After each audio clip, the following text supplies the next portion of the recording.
Allí ya lo tenemos, a Gustavo Córdoba, de Subani Córdoba. ¿Qué tal? ¿Cómo estás, Gustavo? Gracias por atendernos.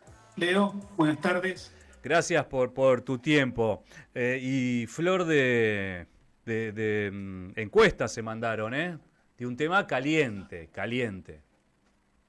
Tema de agenda y además creo que es un tema que atraviesa la cuestión democrática, la cuestión de Sí. la libertad de prensa, las libertades fundamentales y la actitud de un gobierno que, bueno, está jugando como si estuviera en el jardín de infantes, ¿no? Sí. Yo recién Y bueno, hablaba de las empanadas, del precio de las empanadas y claro, cómo el ministro de Economía, viste, salió a rebatirle a Ricardo Darín. Digo, son dos tipos populares. Y digo, esto también es parte de la lógica de lo que vamos a plantear. Parece tal vez algo medio absurdo, pero no. Digo, el ministro de Economía de un país saliendo a confrontar a un actor popular, que podemos decir que no es de izquierda, ¿sí? Sino que por ahí representa más una ideología de centro, por lo menos en el imaginario público. Pero esto, la actitud de atacar a quien habla, esto lo estamos viendo tal vez sistemáticamente con Milley. sí, es un método, claramente. A ver, cada vez que el gobierno no quiere discutir el tema central Mm, de lo mal que está la economía, del impacto en la mayoría de la población, de tantos argentinos que la están pasando realmente mal, bueno, vienen estos ataques. Dejó de atacar a la casta porque se estaba autoinfligiendo mucho daño, tuvo que elegir un nuevo rival, un nuevo antagonista, un nuevo enemigo, que fueron los periodistas, pero no todos los periodistas, fíjate, los periodistas que hablan bien del gobierno, a ellos no les dicen ensobrados. tal cual. Entonces, hay una característica de esta época que cuando vos traes temas marginales, temas que son secundarios, temas que están más allá de la realidad cotidiana y los tratás de instalar en el centro del debate, y te puede ir bien, seguramente, ¿no? Pero cuando lo haces de manera tan reiterativa, cuando ya transformás esto en un método, Claro. fíjate que cada vez que el gobierno no quiere discutir que faltan dólares en la economía argentina, Mm. dólares más allá de los dólares financieros, ¿no? Sí, sí, Dólares sí. reales, De los de préstamos. Sí, inversiones, sí, sí. concretos, digo, empiezan estos ataques, estas cuestiones secundarias, para no hablar del verdadero problema que tiene la Argentina, que es la falta de tiempo, porque conseguir que lluevan las inversiones en dólares en la Argentina antes del octubre electoral, realmente se le complica mucho al gobierno. Y ahí es donde parece que estamos hoy, ¿no? En un lugar en donde el gobierno pretende llevarse a todo el mundo por delante y no se dan cuenta que esto es una cuestión también de construcción, de consensos, de límites. El sistema democrático te permite avanzar hasta ahí, ¿no? Claro. Hasta un determinado límite. Ahí creo que radica uno de los problemas de este gobierno que, en primer lugar, entiendo que no se siente cómodo con las formalidades del sistema democrático, Mm. no se siente cómodo quizás con la mirada crítica de algún periodismo. Ahí es donde me parece el tema de el abuso a la libertad como palabra emblema de este gobierno, que claramente hoy no Claro. tienen nada de liberales y sí de conservadores extremos, ¿no? Porque es como que están repeliendo la idea de que tengamos libertad de información. S- Ellos creen que la libertad de prensa es solamente decir fake news. Claro, claro. Fíjate que es interesante. El gobierno, el propio Milei defendió la fake news del video de Macri diciendo que Ajá. eso es libertad de prensa, ¿no? Que eso es... y la verdad es que este es un gobierno, mirá lo que te voy a decir, Sí. mirá que la política históricamente, no solamente este gobierno, toda la política de toda la historia de la Sí, humanidad, sí, sí, sí. siempre tuvo una relación muy compleja entre la política y la mentira. Mm. Vamos a partir del concepto de que la mentira es algo habitual en la política, Sí, sí. ¿no? Sin embargo, este gobierno ha llevado los límites a un momento, a un nivel extraordinario. Nunca he visto un gobierno que sea casi la totalidad de lo que dice fake news, como este. Sí, y aparte yo veo como que las cuestiones, las críticas hacia el periodismo son de cosas que no son profundas, no son trascendentales, que si llega tarde, que no va a ir al Vaticano el sábado, que va a llegar el domingo, y con esas tonteras que en realidad no cambian lo profundo de la información, tiene entretenido, ¿sí?, a la opinión pública, y esto, ensobrado, que esto, que... Pero no va a los temas profundos. Es más, nadie se le puede sentar enfrente. Con todo respeto, hace un par de semanas vimos a esta periodista Mariana Bray, ¿sí?, que era una periodista de espectáculos, y ahora como está a favor del gobierno, la vimos entrevistar a un presidente, que creo que cualquier periodista quisiera entrevistar a un presidente. Pero sinceramente no la veo formada para estar ahí. No le pudo retrucar nada, no le pudo hacer una repregunta. El presidente le dio el celular, mirá, estaba incómodo. Empezá y metete, digo. Si vos querés ser y ves que todo es así, todo light y todo a favor. La verdad que estamos en un momento difícil, me parece.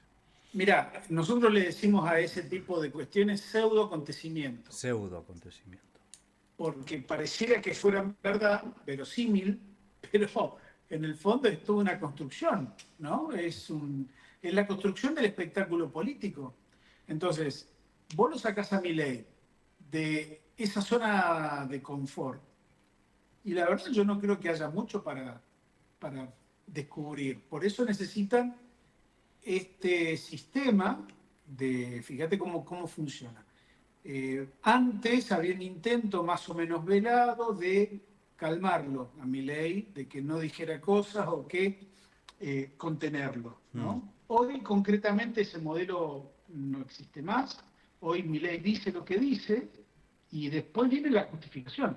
Por eso vos señalabas lo del ministro Caputo, pegándole a Darín o enfrentándose a la figura simbólica de Darín. Claro. Lo que está haciendo es seguir el mandato de un esquema de comunicación que va a convalidar lo que sea que haya dicho Milei. No importa. Entonces, si es cierto cualquiera o falso. cualquiera que cumpla este objetivo de no coincidir o criticar o molestar de algún modo al gobierno, sea periodista, sea artista, sea analista, sea lo que sea, bueno, después viene el ataque. Esta es la constante, digamos. Es más, lo que pasó en el TEDEUM, Sí, ayer que no esta saludó. idea, viste, si yo fuera psicoanalista en vez de analista político, indudablemente que hubiera escuchado la frase Roma no paga traidores como un velado intento de ser aquello que el presidente estaba señalando, ¿no? Yo creo que Milei tiene un deseo de ser emperador.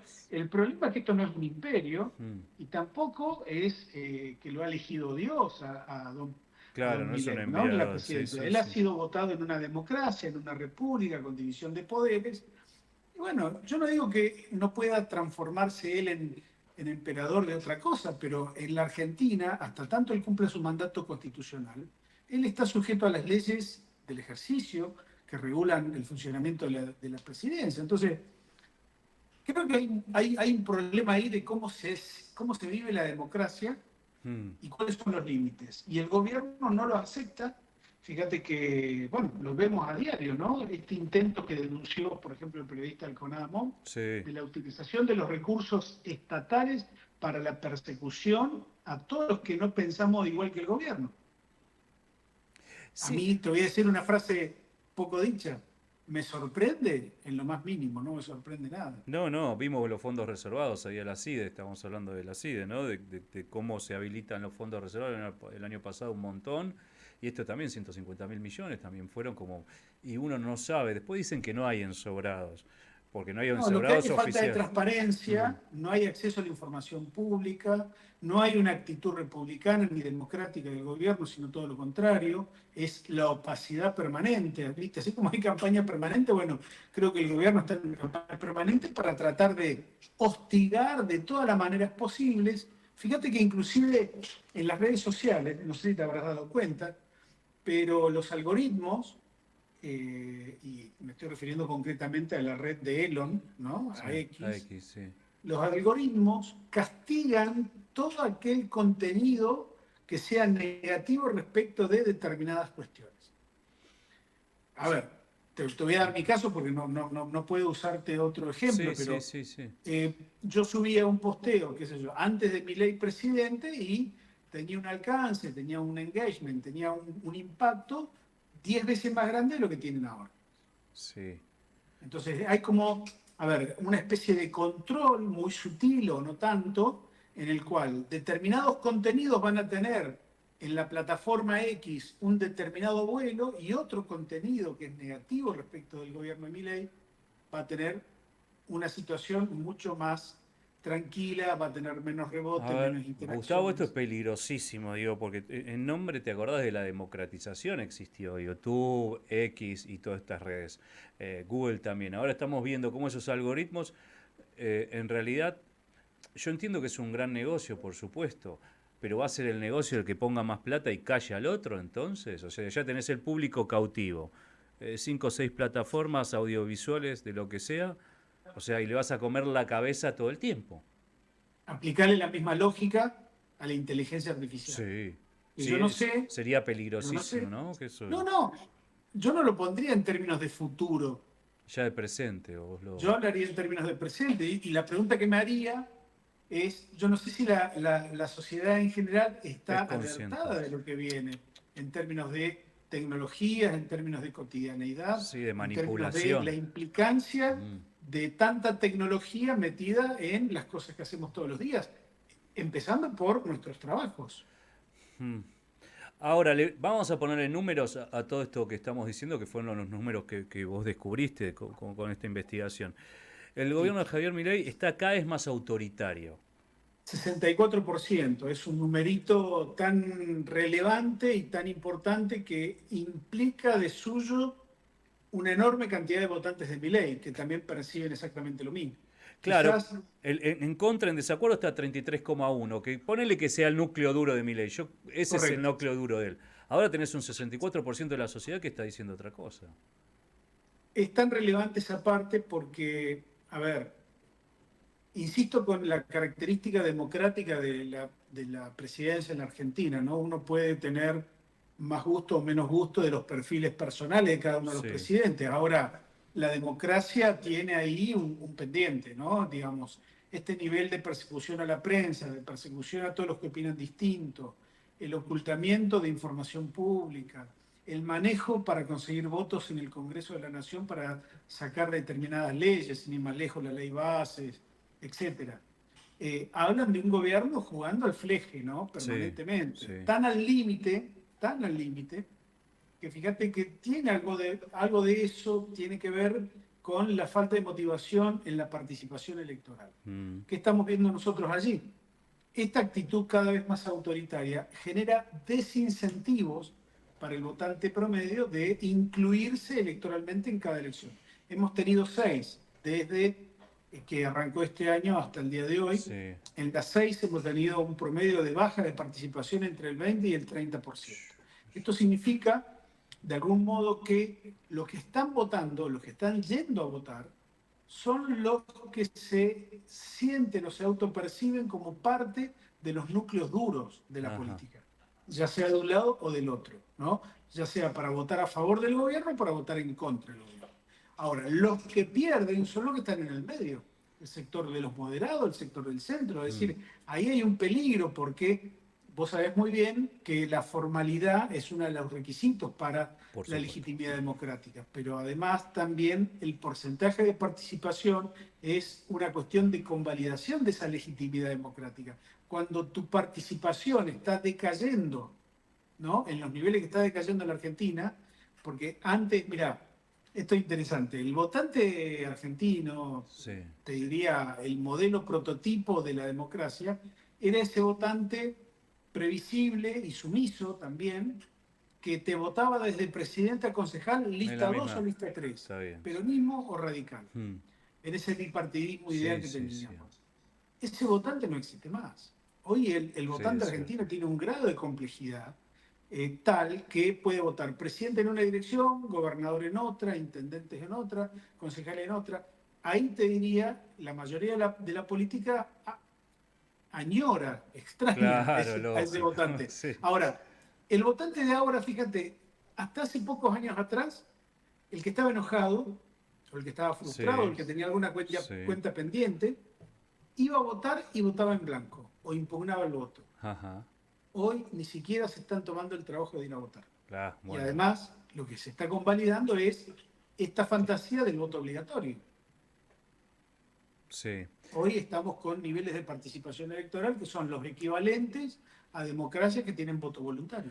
Ahora, te puedo sacar un poco de esto que después vamos a volver si es que tenés tiempo, por supuesto, pero digo, la victoria de Adorni en la capital federal, con 33%, ¿sí? Un 30%, perdón, 30 como monedas, con un 3% sobre Santoro, antiperonista, capital, federal, todo lo que implica Cava, ¿no? Por supuesto. Digo, ¿ganaron o solo los votó el núcleo duro? Porque después leímos que el gran perdedor fue Macri. Pero Macri a las horas estaba en TN diciendo me voy a ir y en alguna semana vamos a volver a hablar, dando a entender que él era el que iba a elegir las próximas políticas, con un 15%, ¿no? Que sacó los penatos. Sí, la verdad es que el papel de Mauricio Macri es bastante complejo de entender esa posición, porque fíjate, él fue el responsable del trato a Horacio Rodríguez Larreta en la primaria presidencial en el 2023, que dicho sea de paso, se la cobró bien Larreta en esta última elección. Sí, estaba feliz. Una revancha importante, ¿no? Sí. En segundo lugar, te diría, Macri fue el responsable del destrato hacia Patricia Bullrich en la primera vuelta. Mm, También fue el responsable de haberle entregado la segunda vuelta a Milei prácticamente sin ningún condicionamiento. tal, Recordarás tal cual. que en aquella época el justificativo del acuerdo era nuestros diputados y senadores lo van a controlar en el Congreso. Sí. Ningún control. No. Y fíjate que esta última estrategia de llevar a una candidata extradistrital que tenía poco y nada que ver con la gestión municipal Mm, del PRO en la ciudad, terminó de configurar un escenario de 4 intervenciones estratégicas del expresidente que fueron fallidas, ¿no? En ese sentido, yo te diría que como característica central vemos a un Macri absolutamente indispensable para el PRO, pero llegando demasiado tarde al teatro de acontecimientos de la política. Y esto genera, viste, cuando la foto queda corrida, cuando claro. llegás, bueno, así lo veo a Macri, como que llega a destiempo, llega tarde, llega mal, sus intervenciones, lejos de ser oportunas, terminan Sí. siendo determinantes en términos negativos. Así que habrá que ver si Macri se toma la licencia de poder llegar a tiempo en algún momento, es probable que el PRO tenga algún tipo de chance de sobrevida. Lo que pasa es que hay que entender esto que pasó el domingo electoral como una especie de adquisición hostil de parte de la Libertad Avanza a lo que hay del PRO. Digo, no hubo consenso del PRO y sin embargo la Libertad Avanza se lo llevó puesto. Sí. Pero yo no sé, leyendo todo tu informe, ¿no? Dice que qué tan grave considera que Milei use insultos o lenguaje agresivo. Por ejemplo, tenés ese número ahí delante tuyo que estamos. Hola. Sí, a ver, un 67% considera que es grave o muy grave, y tan solo un 31% que no es grave. Volvemos de vuelta a un núcleo duro de 30 puntos, ¿no? Que está a favor del gobierno. Pero acá quiero hacer esta interpretación, vos me vas a corregir o no. En esta particularmente el núcleo duro está. Todo lo que diga lo va a aprobar. Pero del otro lado ya ves desprendimiento de lo que era el pro, por supuesto tenés lo del contra, pero tenés un 66% que ya no está aprobando las formas, que ya dije, está bien, ya está, ya se terminó la campaña, no queremos un país tal vez agresivo, queremos otra cosa, es un 66% que ya se está desmarcando. No sé si a ver, tal vez mi lectura, hago una lectura política de algo muy particular, pero no sé si estoy errado.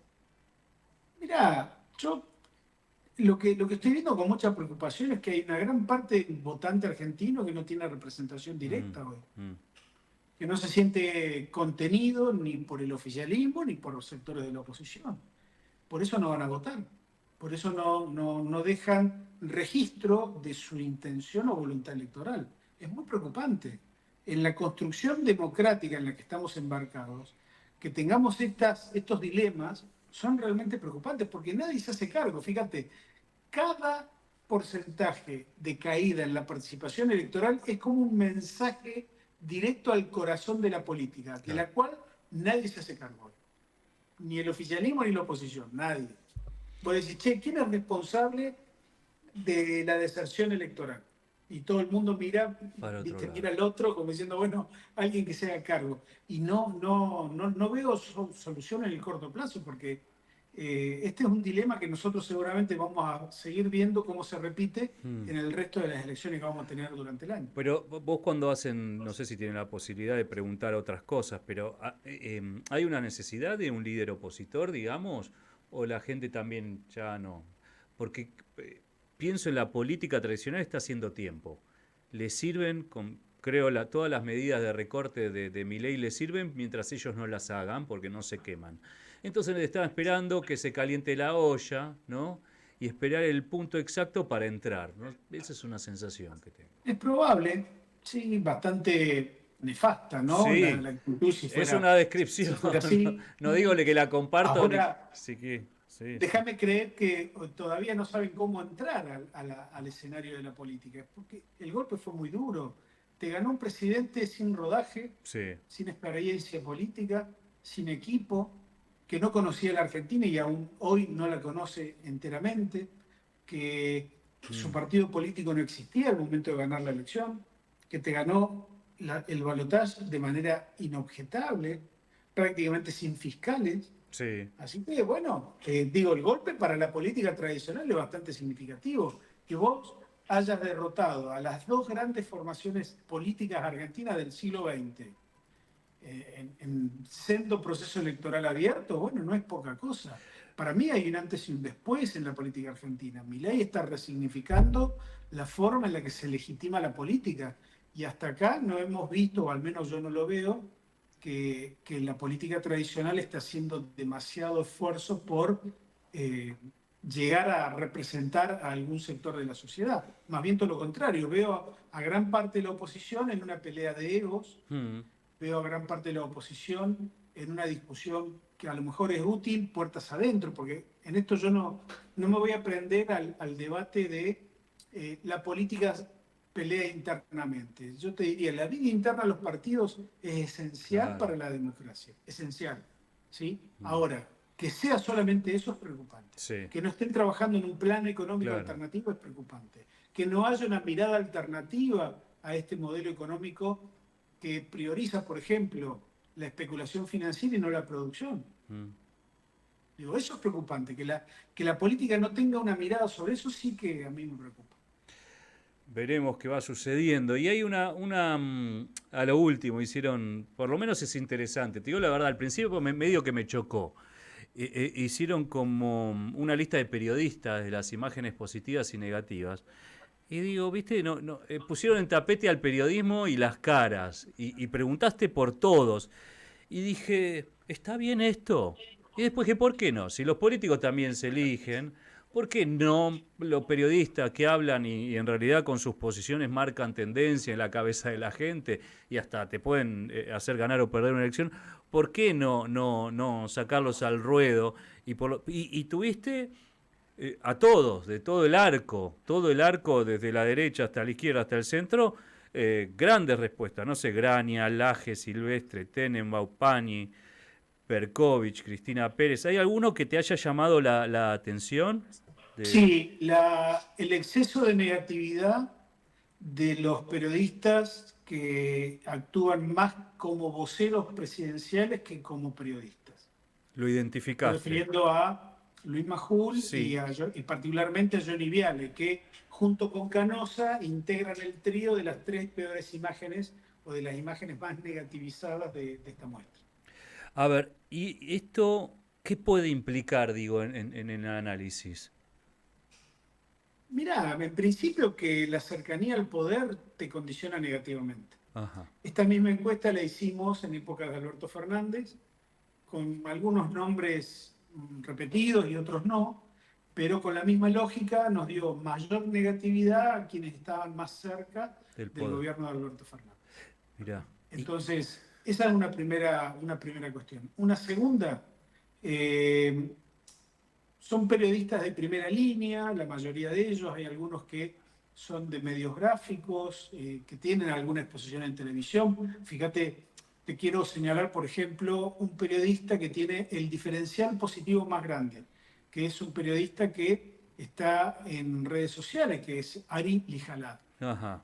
Este periodista, que quizás es desconocido por el gran público porque tiene también un desconocimiento Importante, alto sí.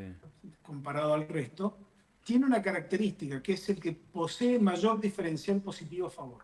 Es decir, es el que menos opiniones negativas genera. Y esto me parece que es un activo muy relevante, ¿no?, a la hora de conformar la credibilidad de un periodismo que está siendo puesto en jaque, no solamente por el gobierno de Milei, sino porque las nuevas tecnologías han puesto en jaque al trabajo periodístico en sí. Lo estamos viendo en términos de la precarización laboral de los periodistas, lo estamos viendo en términos de la generación de contenido, que compiten contra plataformas. Antes un periodista tenía, ponele, 4 notas al día para hacer y ahora le dan 10 con menos plata. Entonces es un problema encontrar hoy que el periodismo tenga el nivel de profundidad y que cumpla el rol de decir lo que al poder no le gusta que se diga. Entonces, en esa búsqueda, digamos, me parece que hay algunos periodistas que han sacado una felicitación por parte de las personas que encuestan. Sí, tal vez el desconocimiento todavía, ¿no? Le juega a favor, digamos, que no lo identifican con una cosa o con la otra. Tal vez, digo, quizás. Sí, el rodaje también es, digamos, la permanencia en la primera plana genera un desgaste, ¿no? Sí, por Indudable, supuesto, por supuesto. indudable. El gobierno de Javier Milei está cada vez más autoritario, para mí es el título y es la preocupación más grande, por lo menos desde mi lugar es eso. Nosotros cerramos la investigación con un bonus track. Sí, sí, lo tengo. La pusimos a Mirta Legrand porque nos parece que Mirta sintetiza de alguna manera, eh, bueno, qué decir de la cantidad de años de vigencia Sí, de la presentadora televisiva con sus almuerzos. Y en los últimos tiempos, en los últimos 3, 4 años, o un poco más también, se ha transformado en una suerte de escollo permanente para la política, ¿no? Porque sus opiniones de alguna manera generan algún tipo de tendencia. Y bueno, ha sido en este 2025 una figura que ha tirado palos muy importantes, sí, ¿no?, a la política. sí. Tenés un 52% de imagen positiva, ¿no? Y tan Y solo un 37% de negativa. Más de un político se relame con la posibilidad de tener una imagen, aunque sea parecida a la ¿qué que hoy te tiene Milei. parece? Y aparte una señora de 90 y tantos años, ¿no? Ha visto todo, ha presenciado todo, ha visto pasar enorme cantidad de Sí, presidentes, de papas, de reyes de Inglaterra. todo, Es una todo. cosa loca. Es realmente una excepcionalidad y Claro. queríamos tener, aunque sea un registro de eso. Bueno, Gustavo, la verdad, muchas gracias por tu tiempo exquisito, tu análisis, por supuesto, y profundo, que es lo que necesitamos para tomar buenas decisiones. Leo, un placer para mí. Un Fuerte abrazo abrazo. grande. Subani Córdoba, más que interesante esta charla, esta entrevista, los números que manejan, la seriedad con la que manejan. Digo, esto es el periodismo que uno por lo menos quiere, ¿no? Que necesitamos para no subirnos a las olas y para ver en profundidad. Señoras y señores, vamos a un corte y a la vuelta seguimos aquí en Tarde o Temprano. No encuentra nada que le haga temblar. Un vestido que le tapa la herida. Lista para conquistar. Le diste vueltas al mundo, buscándole un rumbo que hablamos cuando hablamos de amor. Es que una vez te vi llegar y no pude evitar. Tienes una forma de hacerme sentir el instante que vienes a mí. Tarde o temprano, te acercamos el mundo. Información, análisis, entrevistas y entretenimiento. Para acompañarte en la tarde de Jal.